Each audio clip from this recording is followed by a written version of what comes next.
Bonjour. Bonjour Pierrot Dupuis, comment allez-vous? Bien, très bien. Vous êtes un habitué maintenant de Infos. À chaque fois que vous venez à La Réunion, vous passez nous rendre une petite visite. Et on va en profiter pour faire un point un peu complet sur les activités de RNDOM, qui est votre association. Si je dis que vous êtes une association de lobbying en faveur de l'outre-mer, est-ce que je suis loin du compte? Eh bien, vous êtes pile poil dedans, cher Pierrot. Voilà. Mais du lobbying, pas pour n'importe qui. Pour ceux qui en ont vraiment besoin. Ça veut dire quoi? Si j'ai bien compris, vous faites du lobbying pour les entreprises réunionnaises, c'est ça? Mais oui, mais je fais du lobbying. Alors, RNDOM, c'est plus large que du lobbying. C'est pas une entreprise de lobbying. RNDOM, c'est une association qui est là pour gommer les inégalités économiques. Vous savez, comme moi, qu'on n'en finit plus dans les territoires d'outre-mer d'avoir une économie de comptoir. Disons une économie de rente, parce qu'il y a bien une rente, il faut l'identifier. La rente, qu'est-ce que c'est dans les territoires d'outre-mer? C'est l'argent public qui est là. Donc, sauf que il y a des gens qui ont des lobbying très puissants, très forts. Ces gens-là, c'est des gros, on les connaît tous. Et ces gros-là, intervenants économiques, quelque part, ils ont capté la rente. Alors les petits, eux... Ils se sont mis sur les ponts. Là, on est obligé de passer. Voilà, exactement. Donc, du coup, l'argent public, boum, ça tombe à chaque fois. Alors, c'est un vrai problème. Nous, chez RNDOM, on n'a rien contre les gens qui s'enrichissent. Mais tout le problème, c'est que l'argent public est pas extensible. Vous êtes bien placé pour le savoir. Donc, quand ils bouffent tout, en bout de ligne, il y en a plus pour les autres. Alors, nous, qu'est-ce qu'on fait? Eh bien, on aide les petites entreprises, les moyennes entreprises. On les aide à aller chercher leur quota. Alors, quand je parle de quota, ça veut dire quoi? C'est-à-dire que dans les territoires d'outre-mer, où que nous soyons, il n'y a pas de possibilité de fabriquer quelque chose si on n'est pas aidé. Vous savez, on a l'éloignement, la petitesse du territoire, tout ça, ça suppose que ce qu'on va fabriquer sera plus cher, et il faut bien mettre en place des aides pour aider nos concitoyens de territoires d'outre-mer à s'en sortir. Donc les aides, c'est incontournable. Mais pas toujours au même. Et vous aidez les petites entreprises à monter des dossiers pour les réclamer des aides auprès de l'État, auprès de l'Europe? Alors, il y a plusieurs niveaux. Ça, c'est le niveau micro, où effectivement on peut donner des coups de main sur le plan de la technostructure pour ceux qui en ont besoin. Mais le problème est plus vaste. Donc, on est obligé parfois de monter en ligne très fort. Donc, La Réunion, pour parler de Tereos. Regardez, cette entreprise Tereos, fabrique du sucre, sont des gens. On a une aide globale qui est de 150 millions d'euros pour la filière canne sucre rhum. Réunion, d'accord? Sur ces 150 millions d'euros, Pierrot Dupuis, vous avez 50 millions d'euros qui partent chez les planteurs, les producteurs de canne à sucre, et vous avez 100 millions d'euros qui partent chez Tereos. 100 millions, Pierrot. Vous savez ce que ça veut dire, 100 millions? Ça veut dire que tous les jours, le lundi, le mardi, le mercredi, de toutes les semaines, de tous les mois de l'année, tous les jours, 275 000 euros qui tombent dans la caisse de Tereos d'aide publique. Voilà. C'est ça que ça veut dire. Alors, il faut que ça soit justifié, comprenez-vous? C'est que si cette aide-là, au fond, elle est justifiée, pourquoi pas? Mais aujourd'hui, on est dans une situation où, c'est presque déconnant cette histoire. Le kilo de sucre aujourd'hui a 1 euro d'aide par kilo de sucre. Donc, faut-il continuer à faire du sucre dans ces conditions? Ça, c'est la vraie question qu'on peut poser. Donc, nous, on discute avec des gens, par exemple, de la canne, parce qu'il y a quand même aujourd'hui une capacité de développement agroalimentaire à La Réunion. Cette capacité de développement agroalimentaire, elle passe peut-être par reprendre certains terrains de la canne. On peut peut-être, par exemple, fabriquer du fourrage, faire pousser du fourrage, parce qu'on a un problème de fourrage. L'alimentation animale, on n'y est pas. Ou alors faire de la canne pour faire de l'éthanol, par exemple. On peut faire de la canne pour de l'éthanol, on peut faire aussi de la canne énergie. Vous voyez, or, c'est jamais possible, parce que quand vous dites à Tereos, on va prendre 30%, laisser 70%, puis on va reconsacrer 30%, c'est pas possible. Si vous m'enlevez 30%, je dépose tout, j'arrête tout, etc. Mais, on connaît un peu la musique. Votre discours, c'est quoi? Si j'ai bien lu ce que vous avez écrit, vous souhaitez que Tereos paye mieux les employés dans les champs de canne. Alors, non, c'est plus vaste que ça, en réalité. Ce qu'on dit aujourd'hui, c'est que quand nous, on va voir les planteurs de canne, les planteurs de canne, ils vivotent, quoi.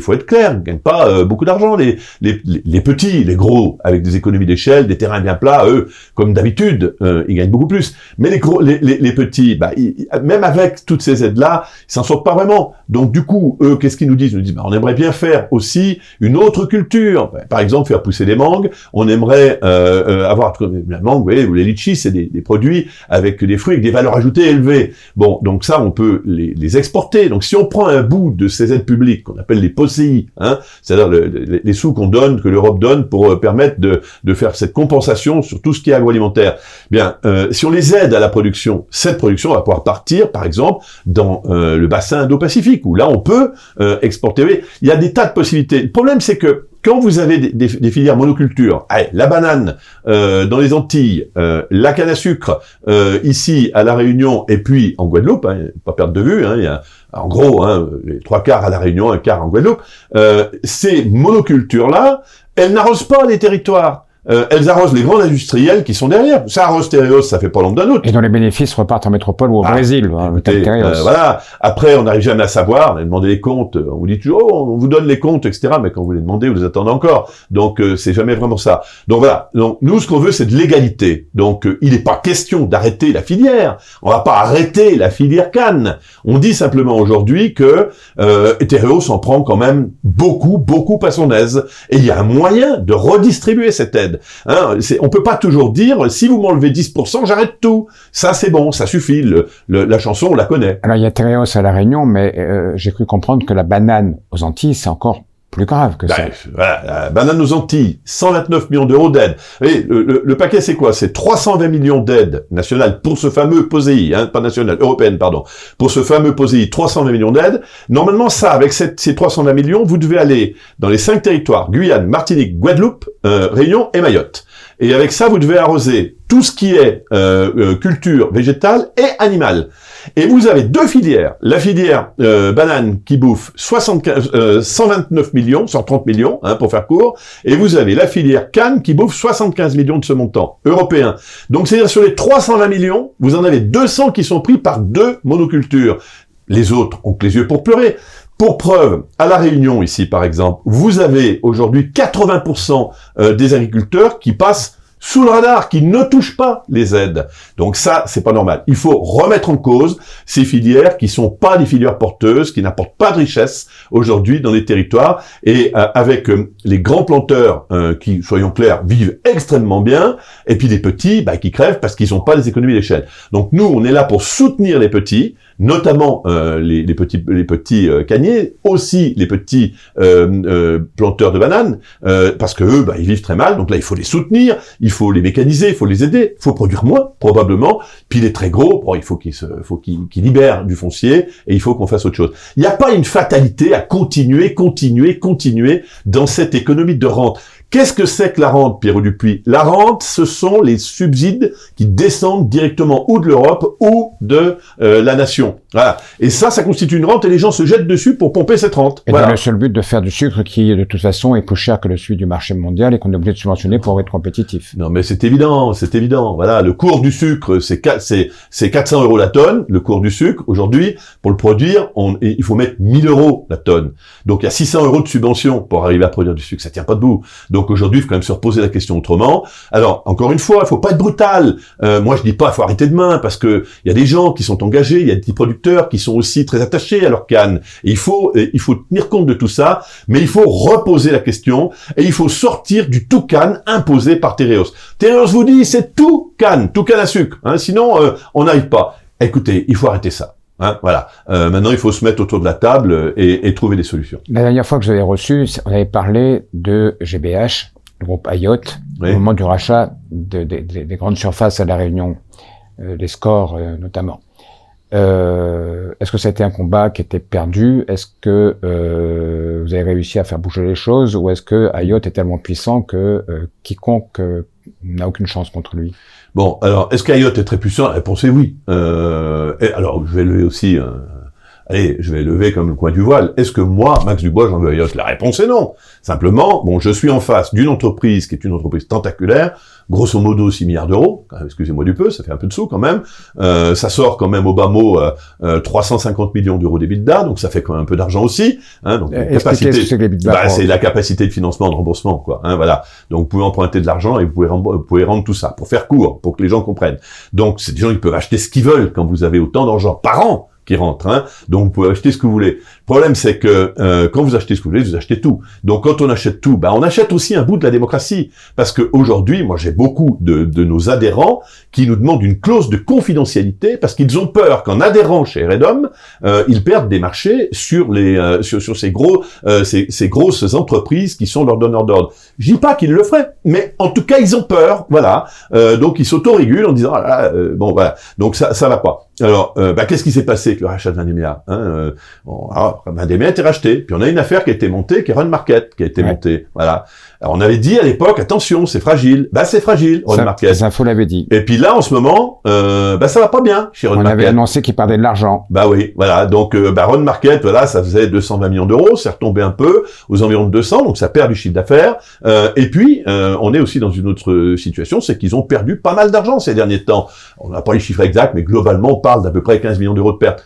Bon, ce qui est pas rien quand même. Ce qui est pas rien. Bon, nous, on a certains de nos à tel point que le directeur, il a été un petit peu. Bon, alors je ne sais pas ce qui s'est passé dans la gouvernance interne, ça ne me regarde pas. Mais ce que je sais, Pierrot Dupuis, c'est que certains de nos adhérents nous ont envoyé des documents où il est clairement dit que l'assurance crédit qui couvre le risque chez eux a été supprimée. J'ai des documents là-dessus où on voit clairement que Eurofactor, pour pas le citer, a coupé le crédit. Donc ça veut dire que ils vont pas bien. Alors moi je souhaite du fond du cœur qu'ils se relèvent.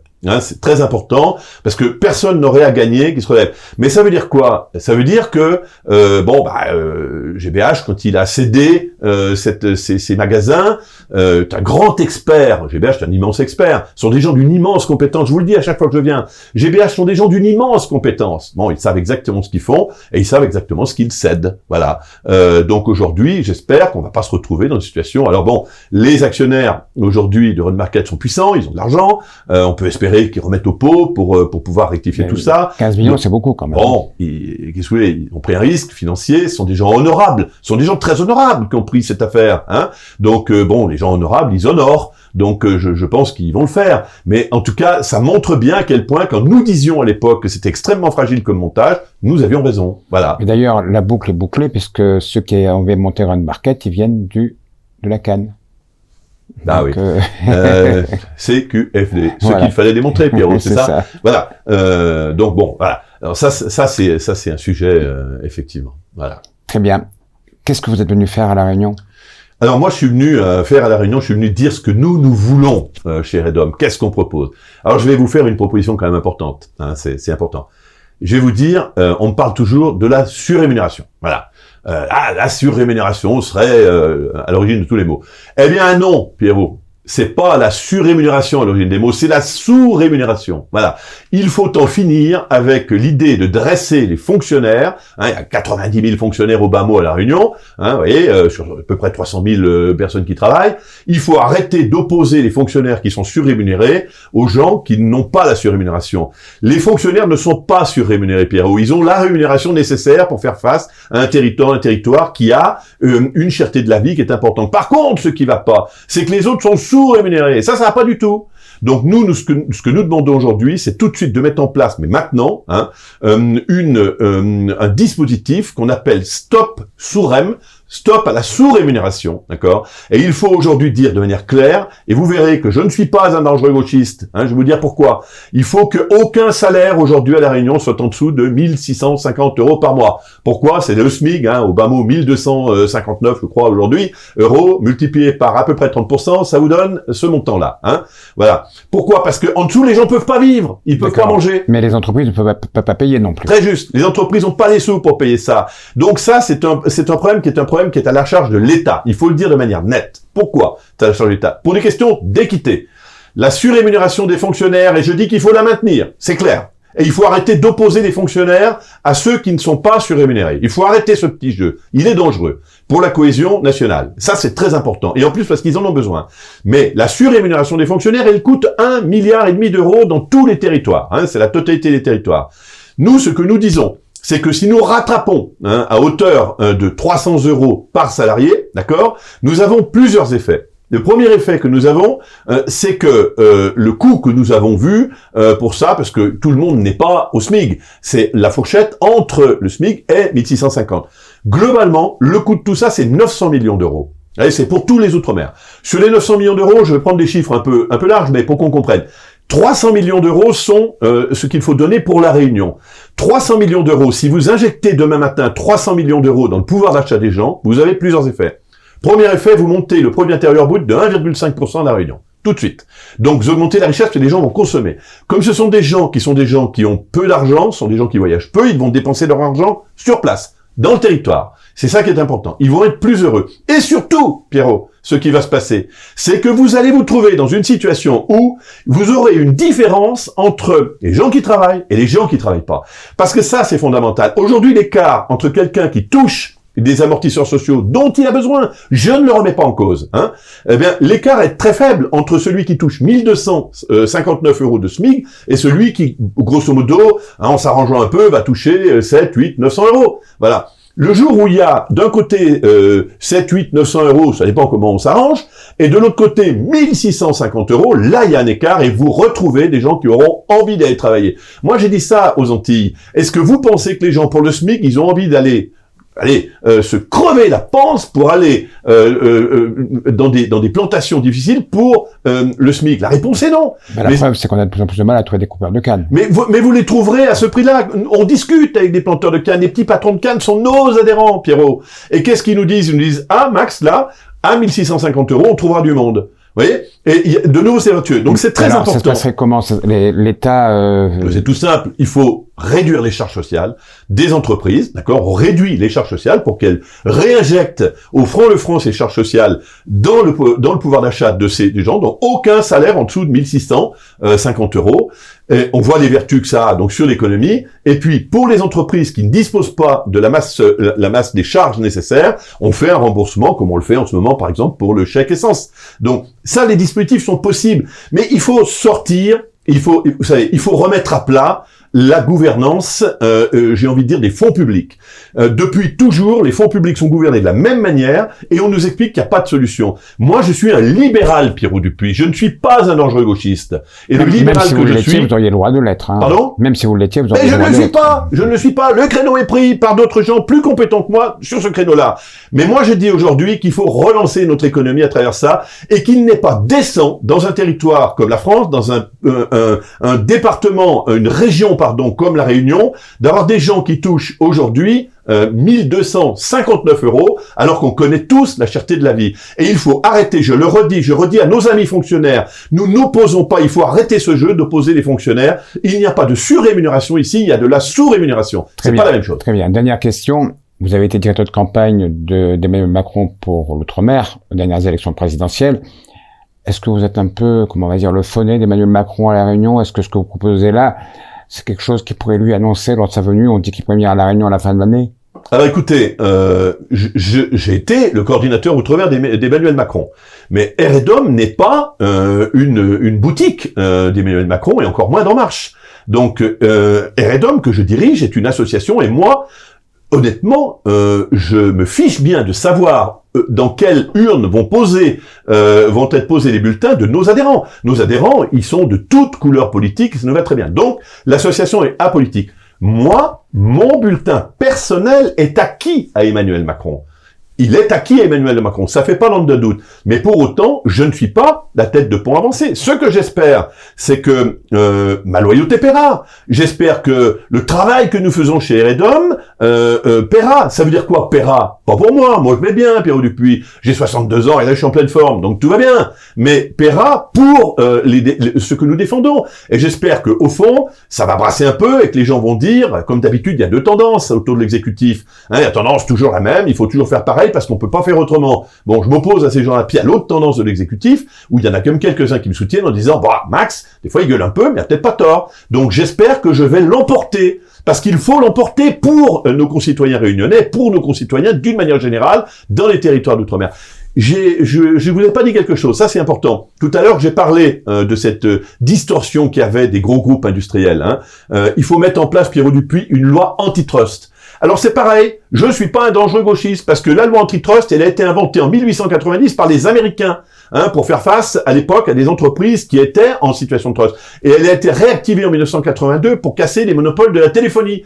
Donc ce que nous arrivons à faire aux États-Unis, et on en parle aujourd'hui pour les GAFA. Mais bien sûr, mais il faut en parler là. On est en situation de GAFA ici. La puissance aujourd'hui d'un groupe comme GBH, la puissance aujourd'hui des gens qui s'arrangent entre eux, et je parle là des grands transporteurs maritimes, on est en train de voir exploser les prix. Les prix sont en train de monter de 20 à 400%, Pierrot Dupuis, aujourd'hui. Le fret. Le fret. Donc ça va coûter une blinde et ça va arriver dans le portefeuille des ménages. Donc ces gens-là, d'un côté, on peut une loi antitrust pour dire pas plus de 30% de part de marché dans un secteur donné et dans une géographie donnée, ça c'est quand on peut. Et de l'autre côté, on dit à ceux qui sont en situation de monopole, mais on peut pas faire autrement, parce qu'on peut pas non plus demander demain matin la création d'une autre ou deuxième autre compagnie de transport maritime, là on régule leur prix. Enfin, il y a un moment donné, quand c'est trop, parce que ça va exploser autrement. Voilà, donc des solutions, Pierrot Dupuis, on en a, mais il faut relever les manches et il faut accepter de se remettre en cause, ce que nous n'avons pas encore fait, en tout cas, pas suffisamment. Merci. Merci, Pierrot Dupuis.